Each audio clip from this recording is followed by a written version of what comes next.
시편 23편 강의의 7번째 시간이 되었습니다. 이제 거의 중반부로 가고 있습니다.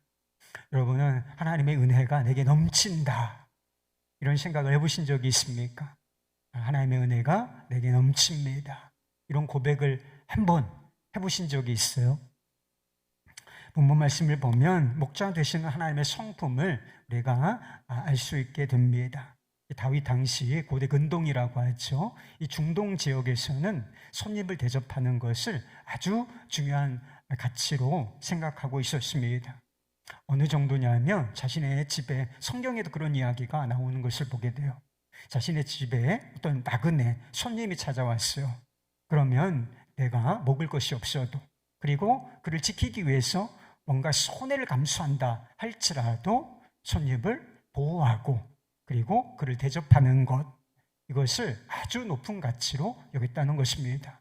왜냐하면 나도 나그네처럼 누군가에게 그런 대접을 받을 필요가 있기 때문에 상호 보호 원리에 따라서 이와 같이 나그네를 대접하는 것, 손님을 귀중하게 보호하고 섬기는 것을 아주 높은 가치로 여겼다는 것입니다. 집주인이 손님을 맞아들이고 그의 머리에 기름을 붓습니다.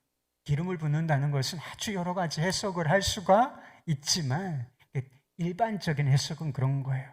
기름을 붓는다는 것은 한 여인이 예수님께서 시몬의 집에 계실 때에 향유를 가지고 와서 기름을 붓는단 말이에요. 이것은 사랑과 존경의 의미였습니다. 그러니까 집주인이 손님을 맞아서 기름을 머리에 붓는다라고 하는 것은 손님을 귀한 분으로 존중한다, 이런 의미가 있었다는 것입니다. 그리고 상을 차려주는데 잔이 넘치도록, 포도주 잔이 넘치도록 풍성한 대접을 해준다는 것입니다. 말하자면 하나님은 우리를 아주 존귀하게 여기시고 그리고 우리에게 아주 풍성한 은혜의 상을 차려주시는 분이시다 라고 하는 것을 이 본문 말씀이 우리에게 보여주는 것입니다. 그것도 원수의 목전에서 말인 것입니다. 원수의 목전에서 우리에게 상을 차려주시고 기름으로 머리에 부으신다는 것은 다윗의 경험에서 나온 것이었습니다. 이런 경험이 일생 동안 아주 여러 번 있었다는 사실을 우리가 말씀을 통해서 깨달을 수가 있습니다. 다윗이 골리앗이라고 하는 사람과 군인과 싸웠던 적이 있죠. 골리앗은 이스라엘의 대적이었습니다. 그래서 이스라엘의 군대와 블레셋 군대가 이렇게 서로 대치하고 있을 때 골리앗이라는 이 아주 장신 거인이 나와서 하나님의 군대를 모욕합니다. 하나님의 군대를 모욕한다, 그것은 곧 무슨 뜻이었겠습니까? 하나님을 모욕한다라고 하는 뜻이 되는 것이지요. 그래서 이 골리앗이 하나님을 모욕하는 소리를 다윗이 들어요. 다른 사람들 다 두려워서 꼼짝도, 그 수치와 부끄러움을 온통 다 당하고 있었지만 이 소년 다윗은 그것을 견딜 수 없어 했다는 것입니다. 여러분, 우리가 모욕을 당하는 것은 참을 수도 있죠, 힘이 약하면. 그러나 우리로 인하여 하나님의 거룩하신 이름이 모욕을 당한다, 이건 참을 수가 없었던 것입니다. 그래서 내가 저하고 싸울 수 있는지 없는지, 승산이 있는지 없는지 아주 면밀하게 계산하지 않고 제가 저와 더불어 싸우겠습니다, 이렇게 나선다는 것입니다. 승산이 없는, 누가 봐도 승산이 없는 싸움처럼 보였지만 하나님께서 이 싸움에서 다윗에게 승리를 안겨주신다는 것이죠. 물맷돌 하나, 막대기 하나, 이것을 가지고 승리를 거둔다는 것이었습니다. 말하자면 원수의 목전에서 승리의 상을 차려주시고 기쁨의 상을 차려주셨다라고 말씀할 수가 있는 것이죠. 그런데 다윗이 골리앗을 죽인 이후에 군대 장관으로 임명을 받게 돼요. 그래서 장군으로서 군대를 이끌고 나가면서 이 블레셋 사람들, 또 다른 적들과 싸워서 승승장구합니다. 그런데 이 승리가 새로운 원수를 만들어내는 것을 알게 된다는 것입니다. 사울이 다윗을 시기하여 죽이려고 한 것입니다. 주변에 나를 싫어하는 사람 한 사람이 있어요. 그리고 나를 힘들게 하는 사람 여러 사람 아니죠. 여러분을 힘들게 하는 사람이 많은 건 아니잖아요. 내 직장에, 집에 또는 주변에 나를 싫어하는 사람 한 사람, 그리고 나를 미워하는 사람 한 사람, 나를 그리고 힘들게 하는 사람 한 사람만 있어봐요. 그것도 대단히 힘든 일이라는 것이지. 그런데 지금 상황은 어떤 상황이냐? 나를 원수로 생각하는 사람이 이스라엘의 왕입니다. 그래서 왕권을 가지고 군대를 동원하여 나를 죽이려고 쫓아다니는 것입니다. 이게 상황이 얼마나, 우리의 성경에서 그냥 읽는 거, 문자로 읽는 것이기 때문에 다윗이 얼마나 힘들었을까. 감이 안 올 수도 있지만 이것이 내 입장이 되면 너무나 고통스러운 일이, 한 사람만 힘들게 해도 힘든 게 인생이 너무 힘들어지는데 왕이 군대를 동원해서 나를 죽이려고 쫓아다닌다. 이건 너무나 고통스러운 일이 아니겠습니까? 그러나 하나님께서는 사울의 손에서 다윗을 보호해 주셨습니다. 그뿐 아니라 나중에는 사울을 대신하여 왕이 되게 주셨죠.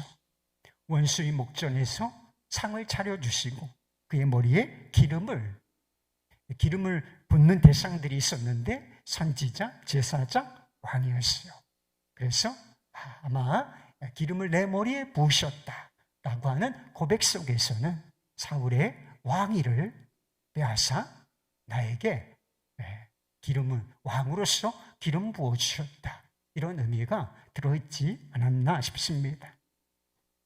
원수의 목전에서 상을 차려주시는 것은 이스라엘 역사 속에서도 찾아볼 수가 있는 것입니다.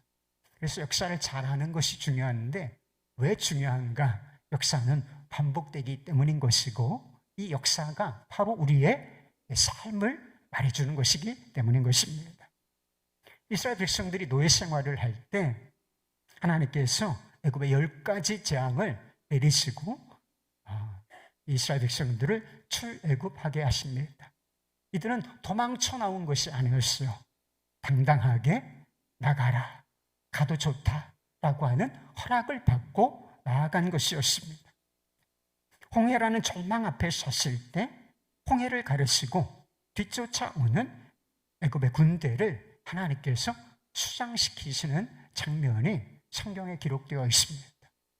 오도 가도 못하는, 이제는 꼼짝없이 죽었구나, 이제 끝났구나, 이런 순간에 구원의 문을 여신다는 것입니다.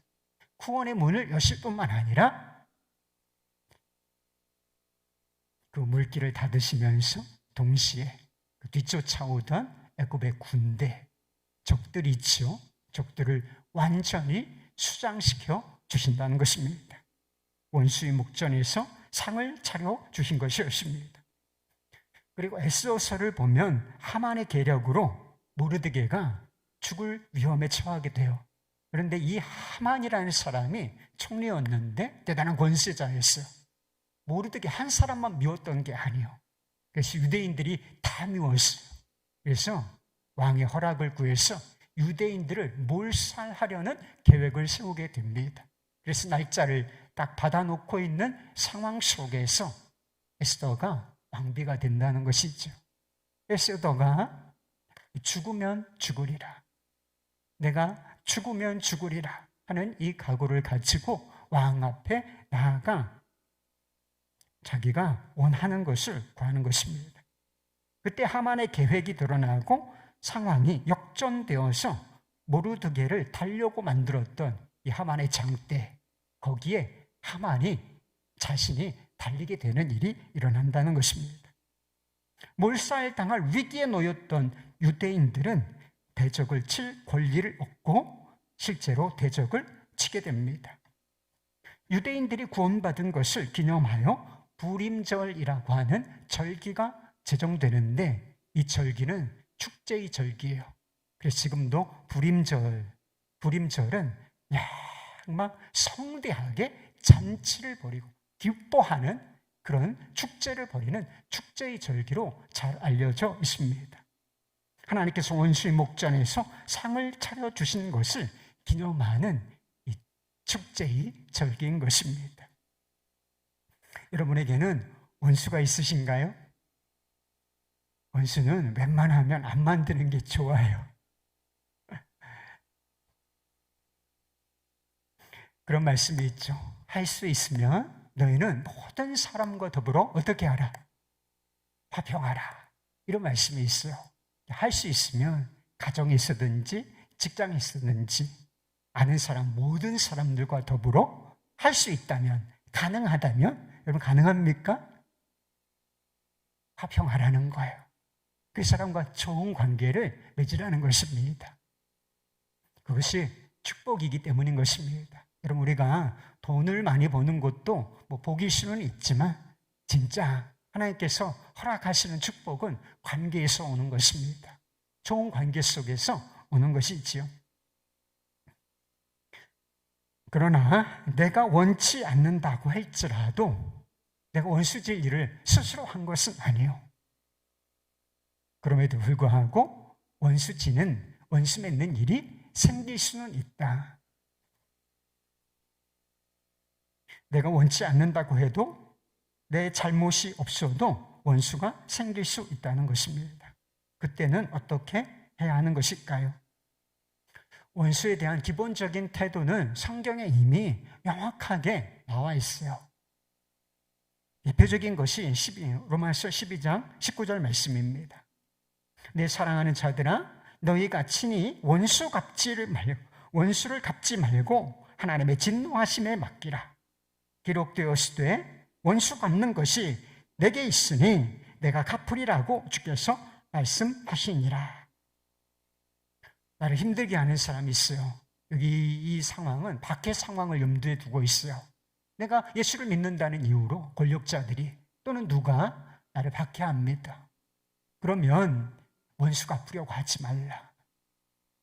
그러니까 원수 앞에서 스스로 상을 차려 먹으려고 하지 말아라. 이런 뜻이 되는 것입니다. 원수 갚는 일은 상을 차려주시는 하나님께 맡길 일이라고 하는 것입니다. 다윗은 사울이 자신을 죽이려 할 때 스스로 상을 차려 먹으려고 하지 않았다는 것입니다. 사울이 자신을 막 군대를 이끌고 다니면서 이렇게 쫓아다닐 때 몇 번인가 한 두세 번 정도 상황이 역전되었던 순간이 있었어요. 그래서 자신은 동굴에 숨어 있고, 그리고 이 사울이 예를 들어서 밖에 있다가 동굴 안으로 들어오면 동굴 안쪽이 보입니까? 안 보입니까? 안 보여요. 밝은 데서 있다가 어두운 곳으로 들어오면 그 안쪽에 무엇이 있는지 잘 보이지를 않는단 말이에요. 그런데 상황이 그랬다는 거예요. 다윗은 동굴 속에 숨어 있는데 사울이 혼자 군사도 없이 무장도 해제한 채 그렇게 용변을 보기 위해서 동굴로 들어온다는 것입니다. 이제 칼을 들어서 스스로 할 것도 없어. 옆에서 칼을 잘 쓰는 용맹한 사람들이 있었기 때문에 한번 그냥 고개만 까딱하면 이제 상황이 종료되는, 모든 고통스러운 상황이 종료되고 내가 이제 왕이 될 수 있겠구나, 이런 기대를 가질 수 있는 그런 상황이었다는 것입니다. 하지만 다윗은 사울을 죽이지 않는다는 것입니다. 왜 그런가?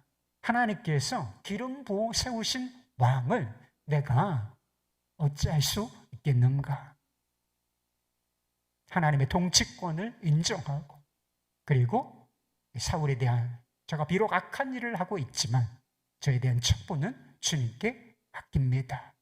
이렇게 하고서 자신이 할 일을 한다. 그래서 자비를 베풀었다는 것입니다. 블레셋과의 전투에서 사울 왕 그리고 다윗의 친구 요나단이 죽었다는 소식을 듣게 돼요. 여러분, 잔치를 벌여야 되지 않을까요? 하나님께서 잔치를 차려주시기 전에 이 잔치를 이제 내가 벌여야 되잖아. 우와, 원수가 죽었다. 하나님께서 내게 상을 베푸시는 거야 라고 생각할 수 있었지만 다윗은 좀 다른 반응을 보인다는 것입니다. 기뻐하지 않아요. 도리어 활노래라고 하는 애가를 지어서 사울과 그의 아들, 자기 친구 요나단의 죽음을 애도한다는 것입니다. 사울의 업적이 있었겠죠. 그러나 요만큼 있었을 것인데 사울의 업적을 굉장히 크게 아주 부각시켜서 안타깝다 라고 하는 애가를 지어 부른다는 것입니다. 그리고 유족이 있잖아요. 근데 사울의 아들 중에 무비보셋이라고 하는 다리를 저는 장애인이 있었는데 다른 사람은 다 도망갔지만 이 아들은 장애 때문에 도망가지를 못했어요. 그래서 이를 불러와요. 여러분 같으면 어떻게 할 거예요? 나를 죽이려고 쫓아다니던 아들, 그 사람의 아들이요. 말하자면 원수의 아들인 거예요.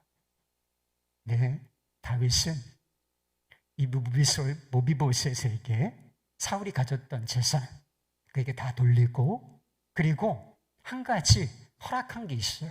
이제부터 너는 평생토록 내 상에 앉아서 나와 더불어 먹을 것이다. 이런 권리를 줘요. 원수의 아들에게 자비의 상을 차려준 것입니다. 그때 무비보셋이 이렇게 다윗에게 말해요. 사무엘하 9장 8절 말씀, 그가 절하여 이르되 이 종이 무엇이기에 왕께서 죽은 개 같은 나를 돌아보시나이까? 아니라 난 죽어도 마땅합니다. 난 이런 대우를 받을 자격이 없습니다. 그런데 이게 웬 은혜입니까? 라고 하는 은혜에 대한 감격을 표현하고 있는 것이었습니다. 원수에 대한 기본적인 태도는 원수가 없는 거 하나님께 맡기고 우리가 해야 할 일 선택하는 것인데 우리가 해야 할 일이 뭔 거예요? 용서하고 사랑하는 것입니다. 그를 축복하는 것입니다. 어떤 목사님이 어느 모임에서 원수를 사랑하라 이런 제목으로 설교를 하셨대요. 그런데 그 뒤에 그 모임에 그 예배에 참석한 한 분으로부터 메일을 분노하는 감정을 쏟아내는 그런 메일을 받으셨다는 것입니다. 원수를 사랑하라. 그렇게 말하지 말라. 그렇게 설교하지 마십시오, 목사님. 그건 2차 가해입니다. 피해자에게 원수를 용서하라. 가해자를 용서하라. 사랑하라. 이렇게 말하는 것은 그 사람 더 고통스럽게 만드는 거예요. 그건 2차 가해입니다. 어디 가서 그런 소리 하지 마세요. 이런 내용으로 메일을 보냈다는 것입니다. 용서하고 사랑하는 것이 2차 가해입니까? 2차 가해예요. 용서에도 좀 시간이 필요하다. 저는 얼마든지 이해합니다. 용서는 결코 쉬운 것이 아니에요. 시간이 필요하고 마음을 정리할 시간이 충분히 필요하다. 얼마든지 전 이해할 수가 있습니다.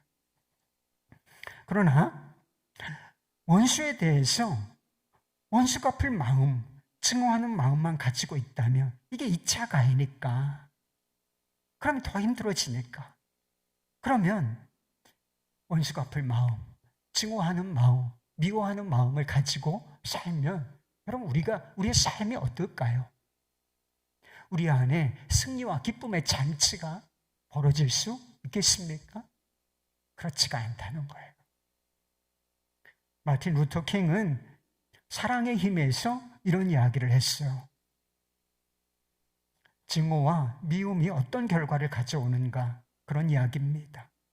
증오를 증오로 갚는 것은 증오만을 더욱 부채질할 뿐이며 이미 깜깜해진 밤에 어둠을 더하는 것밖에는 안 된다. 어둠은 어둠을 몰아낼 수 없다. 빛만이 어둠을 몰아낼 수 있다. 미움은 미움을 몰아낼 수 없다. 오직 사랑만이 미움을 몰아낼 수 있다. 파괴의 소용돌이 속에서 증오는 증오를 낳고 폭력은 폭력을 부르며 냉혹함은 냉혹함을 낳을 뿐이다. 사랑은 원수를 친구로 뒤바꿈시킬 수 있는 유일한 힘인 것이다. 사랑은 모든 것을 변화시키는 구원의 능력이다. 하나님께서 우리에게 비록 우리를 싫어하는 사람, 미워하는 사람 또는 해를 끼친 사람이 있다 할지라도 그를 용서하라. 그를 사랑하라. 사랑이 어디서부터 시작이 돼요? 용서부터 시작이 되는 거예요. 그를 용서하라. 사랑하라. 축복하라 하신 것은 우리를 2차 가해 하시려고 하시는 것이 아니라 우리를 살리시려고 하는 거예요. 회복과 변화의 잔치를 벌여주시려고 힘들지만 크게 갚으라. 이렇게 말씀을 하시는 것입니다. 요셉은 애굽의 노예로 팔려가서 온갖 고생을 하지요. 17살에 노예로 팔려가서 30살이 좀 넘어서 총리가 되었으니까 한 10수년을 노예로, 그리고 몇 년간은 감옥에 갇혀서 오도 가도 못하는 그런 절박한 삶을 살았던 사람이었습니다. 그러나 고생 끝에 애굽의 총리가 됐죠. 애굽의 총리에 취임하던 날 바로가 아주 성대한 잔치를 베풀어 줍니다. 열어줘요. 왕이죠. 하나님이 베푸신 잔치는 아니에요. 근데 바로가 요셉이 총리가 된 것을 기념하여서 아주 성대한 잔치를 베풀고, 잔치가 벌어지면 여러분 잔치에 손님들을 초대하잖아요. 거기에 누가 있었겠어요? 그 옛 주인 보디발이 있었지 않겠습니까? 그리고 억울한 누명을 씌워서 수년간을 꼼짝도 못하게 이 감옥에 갇힌 죄수의 신분으로 만들었던 그 여자, 이 원수 같은 여자 아니겠어요? 보디발의 아내, 보디발과 보디발의 아내가 와서 제국의 2인자가 된 요셉에게 머리를 조아리지 않았겠습니까? 하나님께서 원수의 목전에서 상을 베풀어 주신 것입니다. 할렐루야. 그런데요, 요셉의 마음을 고통스럽고 그때까지 마음을 고통스럽게 흔들어 놓았던 원수는 사실은 따로 있었어요.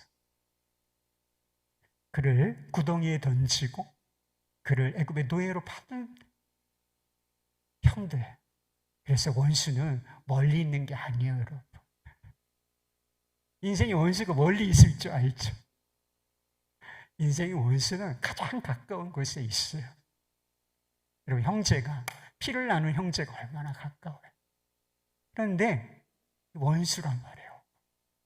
나를 구덩이에 던지고, 그리고 내 인생을 완전히 짓밟아버린, 내 인생의 꿈을 구덩이에 던지고 내 미래를 짓밟아버린 그 형들, 그 형들이 정말 먹을 것이 없어서 거지 행색을 하고 요셉 앞에 선 거예요.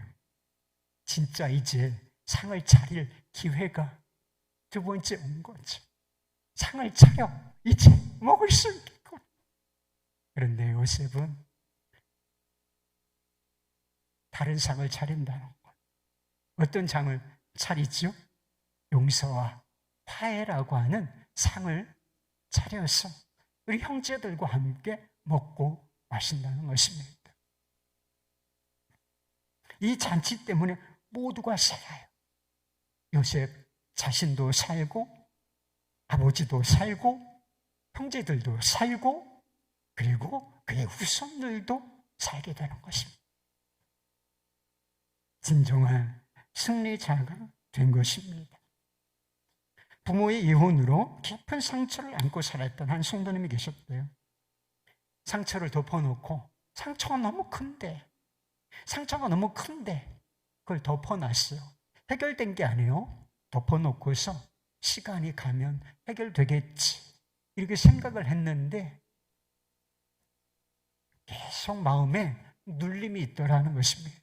근데 양육을 받으면서 이 눌림의 정체가 무엇인지를 알게 됐어요.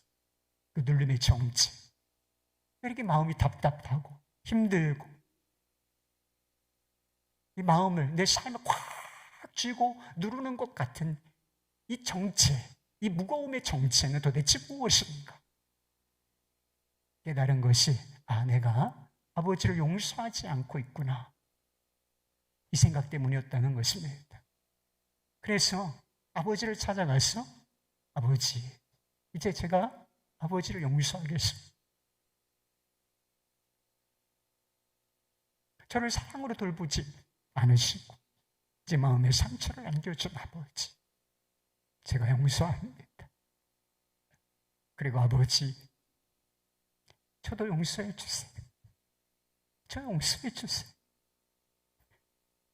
용서하고 용서받고 아버지가 용서해 주시더래요. 아버지 집을 나와서 집으로 돌아오는데 마음에 그런 느낌이 들었다. 살아서 천국을 경험할 수 있다면 지금이 그 천국인 것 같다. 제 삶은 180도 바뀌고 있습니다. 뭐가 삶을 바꾼 거예요? 사랑이, 용서가 그 무거운 짐을 벗어버리고 이게 천국이구나, 이게 하나님께서 우리에게 주시는 복이구나 라고 하는 것을 깊이 누리게 되었다는 것입니다. 성도님 안에서 진짜 인생의 잔치, 기쁨의 잔치가 벌어진 것이었습니다. 원수 갚는 것을 하나님께 맡기고 우리가 나는 용서하고 사랑하고 축복하고 우리가 정말 이렇게 살 수가 있을까요, 여러분? 이 좁아 터진 그릇을 가지고 여러분 한번 여러분의 실력을 한번 생각해 보세요. 지금까지 살아왔던 여러분의 삶을 한번, 여러분 힘들게 했던 사람들에 대한 여러분의 태도를 한번 생각해 보십시오. 진짜 원수 갚는 것은 주님께 다 맡겨. 주님 알아서 하십시오. 주님, 저는 주님께서 하라 하신 대로 용서만 하겠습니다. 사랑만 하겠습니다. 축복하고 살겠습니다. 진짜 이렇게 우리가 살 수 있을까요, 여러분? 여러분, 이것은 의지로 되는 일도 아니고 이를 악물고 해봐요 이게 되나? 하루를 못 넘깁니다. 이것은 그저 의지나 결단으로 되는 것이 아니에요. 그렇게 살 수 있는 사람은 내가 넘치는 은혜를 받은 사람이구나. 내가 넘치는 은혜를 받고 있어. 이것이 내 믿음이 되고 내 가슴에서, 내 삶에서 실제가 된 그 사람은 이렇게 살 수가 있는 거예요. 그럼 이것이 복음인 것입니다. 우리는 본래 하나님께 대접할 만한 자격이 없는 사람들이었어요. 우리가 죄인이자 하나님을 대적하는 원수들이었기 때문에 원수의 목전에서 우리에게 상을 베푸신다고요? 그런데 여러분, 우리가 원수였다는 것을 아십니까? 하나님의 원수.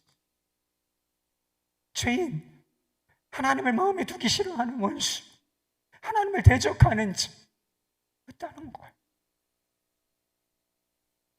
우리가 하나님께 받아야 할 합당한 대우는 정죄와 심판이었습니다. 그러나 하나님께서는 우리에게 풍성한 은혜의 상을 차려주시고 우리의 머리에 기름을 발라주셨다는 것입니다. 예수 그리스도의 십자가, 우리 주 예수 그리스도의 십자가, 그것은 자격 없는 자들에게 차려주신 하나님 아버지의 은혜의 식탁, 은혜의 상이었습니다. 무비보셋이 바란 대로 개같은 자에게 베푸시는 하나님의 자비의 상이었던 것입니다. 그것은 또한 죄와 사망의 권세 잡은 자, 사단의 목전에서 보란 듯이 하나님께서 우리에게 베푸신 구원의 상이었습니다. 여러분 생각해 보세요. 잘 것 없는 우리, 여러분 뭐 그렇게 대단해요? 여러분 뭐 그렇게 대단합니까? 제가 뭐 그렇게 대단해요?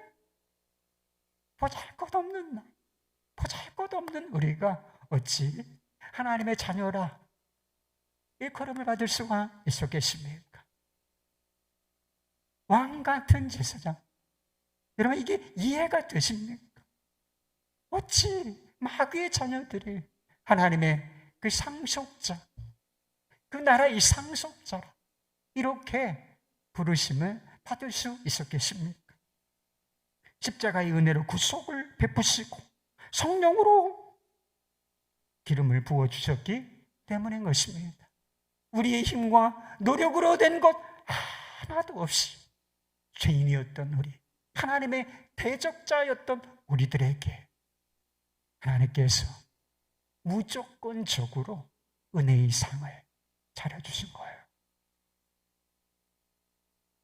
예수님께서 십자가를 지시기 전에 제자들과 마지막 만찬을 하셨죠. 최후의 만찬이라고 불려지는 것입니다. 조금 있으면 이 사람들이 다 어떤 반응을 보일지 예수님은 다 아셨어요. 이제 십자가의 때가 오며 나를 사랑한다, 나를 따르던 이 제자들 다 도망갈 거야. 다 나를 부인하고 도망갈 거라. 예수님 다 아셨어. 그럼에도 불구하고 그들에게 자신의 몸과 그리고 피를 상징하는 이 떡과 이 빵과 포도주를 나눠주셨다는 것입니다. 거기에 누구도 있었는지 아십니까, 여러분? 겨우 30배, 겨우 30배 나를 바라버린 가룟 유다, 그에게도 성찬의 떡을, 포도주를 아끼지 않고 내어주신다는 것이지. 예수님께서 부활하신 이후에 갈릴리 바다에서 제자들을 만나요. 그 실패자 제자들. 그런데 예수님께서 이 제자들을 만나서 첫 번째로 하신 일이 뭔지 아십니까?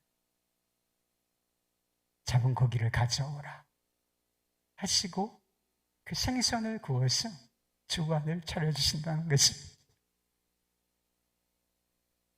자격 없는 자들에게, 실패자들에게 사랑과 용서의 상을 차려주신 것입니다.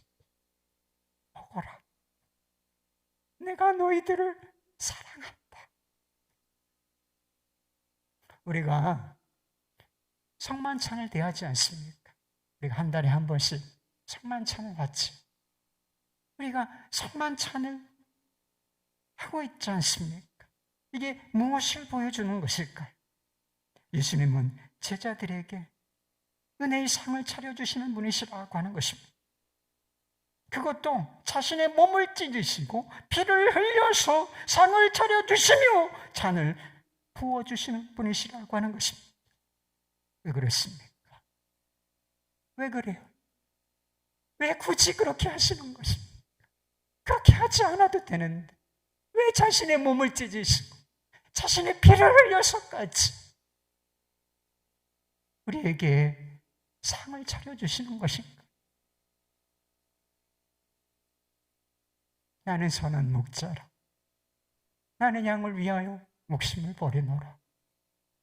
왜요? 내가 온 것은 양으로 생명을 얻고 더 풍성히 얻게 하려 함이라. 바로 그 목적으로 그렇게 하신 거예요. 우리가 이 은혜의 실체를 안다면 우리도 다윗처럼 이렇게 고백해야 되지 않겠습니까? 내 잔이 넘치나이다. 아직 우리의 인생이 지나가야 할 인생의 골짜기도 있고 지금 인생의 골짜기를 지나고 가는 분들도 아마 있으실 거예요. 그리고 우리 주변에는 우리를 힘들게 하는 우리를 미워하고 우리에게 손해를 끼치는, 우리를 고통스럽게 하는 원수가 있는 것도 사실입니다. 그리고 우는 사자처럼 삼킬 자를 찾는다 하는 이 궁극의 원수 마귀가 있는 것도 사실이죠. 그러나 우리에게 넘치는 은혜가 있고 그 넘치는 은혜가 우리에게 보장하는 게 있어요. 그게 뭔지 아세요? 최후 승리인 것입니다. 은혜의 주인공이신 예수님께서 다시 오겠다 약속하셨고 실제로 예수님께서 다시 오실 거예요. 근데 예수님께서 다시 오실 때 어떤 일이 벌어질 것인가? 그때 주님께서는 사단의 목전에서 우리에게 완전한 구원과 승리의 식탁을 차려주실 것입니다. 사단은 결박당하여 끝없는 감옥, 무저갱에 던져질 것입니다.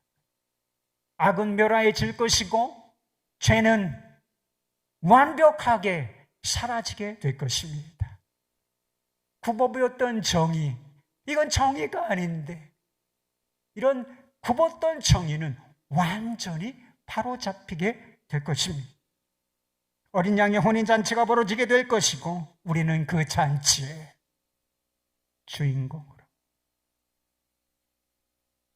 성결하고 그리고 존귀한 신부로서 그 잔치에 참여하게 될 거예요. 찬송가 180장 하나님의 나팔소리죠. 나팔소리 1절입니다.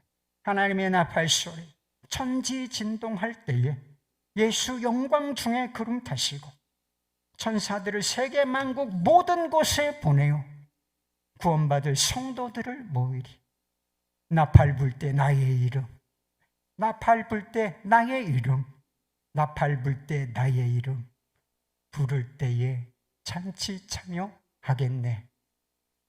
여러분, 이것이 우리에게 약속된 축복, 우리 삶의 끝에 찾아올 원수의 목전에서 상을 베푸시는 은혜인 것을 믿으시길 바랍니다. 여러분이 이 십자가의 은혜를 믿으십니까? 지금 여러분 안에 우리 주님께서 베푸신 은혜는 과거형이기도 하지만 영원한 현재형인데 이 은혜가 여러분 마음속에서 살아 움직입니까? 은혜의 잔치가 벌어졌나요? 죄인인 나를 이렇게 용서해 주시다. 자격 없는 나를, 원수였던 나를 이렇게 주님께서 나를 사랑해 주시다. 개 같은 저게 버려져 쓰레기장에 넣어줘도 아깝지 않았던 나, 이 나를 이렇게 대우해 주시다니. 여러분, 이런 감격이 있어요. 그리고 이 은혜가 보장하는 최후 승리에 대한 확실한 믿음이 여러분 안에 있습니까? 그러면 인생이 좀 힘들어도 다 이겨낼 수 있어요. 여러분, 인생이 힘들어, 괜찮아. 넘치는 은혜가 있으니 이 은혜의 힘으로 살아낼 수 있는 거예요. 인생은 똑같이 모든 사람에게 힘든 구석이 있지만 은혜의 바람을 탄 사람에게는 힘이 있는 거예요. 그러니까 살아낼 수 있는 것입니다. 사랑하고 용서하는 삶 살 수 있어요, 여러분. 나를 힘들게 하고 괴롭게 하는 그 사람도 사랑, 용서와 사랑으로 품어낼 수가 있다는 것입니다. 작가 정연희 씨라고 계신데 이분이 내 찬이 넘치나이다 라고 하는 책을 쓰셨어요. 거기 주인공이 맹의순이라는 청년입니다. 이게 실화를 바탕으로 한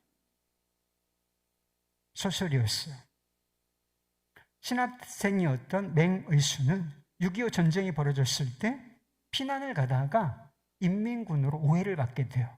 그래서 붙잡히게 되고 거제의 포로 수용소에 갇히게 되었습니다. 그럼 얼마나 억울해요.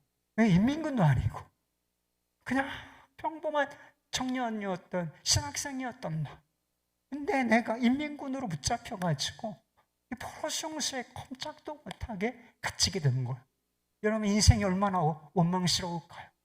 그리고 이 일을 허락하신 하나님, 한 신학생, 주님을 섬겨보겠다고 공부를 하고 있는 나에게 이와 같은 일을 허락하신 당신은 도대체 누구십니까?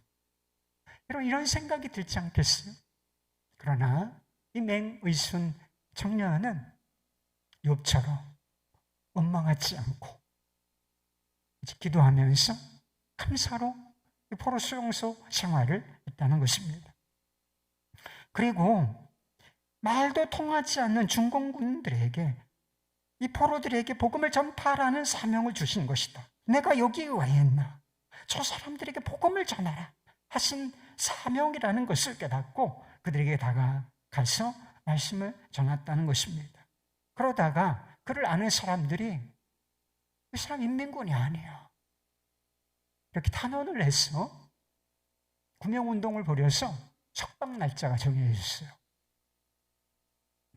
그러나 중공군 포로를 섬기다가 그만 과로로 쓰러져서 석방 하루 전에 그의 나이 26살에 하나님의 품으로 돌아가고 말았다는 것입니다. 그의 장례 예배 때 한 중공군 포로가 이 포로들을 대표해서 조사를 했어요. 내용이 이렇습니다. 맹의순 선생 영전에 드립니다. 평화의 왕자, 화평의 사도 이내의 왕, 우리에게 사랑의 주인이셨던 맹의순 선생이 가시다니 우리는 서로 말이 통하지 않았던 이방인들이었습니다. 그가 우리의 병동을 찾아오던 초기에 우리는 그를 경멸했고 무시했었습니다. 그러나 그의 얼굴은 늘 온화했고 그의 행동은 희생과 헌신으로 여일했습니다. 선생의 한 손에는 성경책이 그리고 다른 한 손에는 물통이 들려져 있었습니다. 선생은 움직이지 못하는 환자를 골고루 만져주고 주물러 주면서 그렇게 간절히 기도하셨습니다. 우리는 그의 말을 알아들을 수 없었지만 그의 기도를 듣고 있으면 기승하던 고통이 쓰러지고 신음과 함께 목이 타서 잠을 못 이루던 육체가 편안한 잠에 품에 안기게 되곤 하였습니다. 겨울이면 따뜻한 물로, 여름이면 시원한 물로 우리의 얼굴을 씻어주곤 손을 닦아 주었습니다. 때론 발도 씻겨 주었습니다. 선생이 쓰러지던 그 마지막 날 밤, 마지막 환자를 다 씻기고 일어난 선생은 눈물을 흘리며 그 눈물을 씻을 생각도 안 하시고 시편 23편을 중국말로 더듬더듬 읽어주셨습니다. 여호와는 나의 목자시니 내 잔이 넘치나이다. 다 봉독하신 후 높은 곳을 바라보시며 다시 한번 말하였습니다. 내 잔이 넘치나이다. 내 잔이 넘치나이다. 우리도 그의 얼굴을 바라보며 따라 외웠습니다. 내 잔이 넘치나이다. 내 잔이 넘치나이다. 이 말씀과 함께 마지막 환자를 씻겨낸 물통과 대야를 들고 일어나가시다가 그대로 그 자리에 쓰러지셨습니다. 우리는 통곡했습니다. 염치 없는 우리가 선생을 돌아가시게 했다고 우리는 통곡합니다. 그러나 이제 우리는 맹선생을 만나기 위해서라도 예수 안에 있어야 한다는 것을 깨닫고 있습니다. 그렇습니다. 우리는 이제 버려진 것이 아니라는 것을 알고 있습니다. 우리는 맹선생과 함께 주님 안에 있습니다. 그러나 우리 모두는 통곡합니다. 거제리 포용소, 수용소, 중공군 병동의 환자들 일도 억울하고 모진 포로 생활, 이 포로 생활 가운데 어찌 이와 같은 삶을 살 수 있었겠습니까? 여호와는 나의 목자시니 내 잔이 넘치나이다. 여호와는 나의 목자시니 내 잔이 넘치나이다. 그가 넘치는 하나님의 은혜를 알고 있었고 그 은혜를 누리고 있었기 때문인 것입니다. 그의 마음에 하나님의 은혜가 넘쳐 흐르고 있었기 때문에 그 은혜가 넘쳐 다른 사람에게로, 연약한 자에게로, 고통하는 자에게로 흘러갔던 거예요. 그리고 그들을 살리고 새롭게 할 수 있었던 것입니다. 그럼 십자가를 생각해 보십시오. 하나님의 은혜는 한 번도 우리에게 부족한 적이 없었습니다. 여호와는 나의 목자시니 내 찬이 넘치나이다. 하나님의 은혜는 항상 우리에게 넘쳐 흐르고 있다는 것, 이게 진리인 것입니다. 여호와는 나의 목자시니 내 찬이 넘치나이다. 예수께서 나를 위하여 십자가에서 죽으셨으니 내 잔이 넘치나이다. 여러분 마음속에서 이 고백이 터져나오시기를 축복합니다. 그리고 그 은혜 안에서, 그 넘치는 은혜 안에서 이제는 다른 사람들 사랑하고 용서하고 축복하는 은혜의 통로로 살아가실 수 있기를 우리 주 예수 그리스도의 이름으로 축원합니다.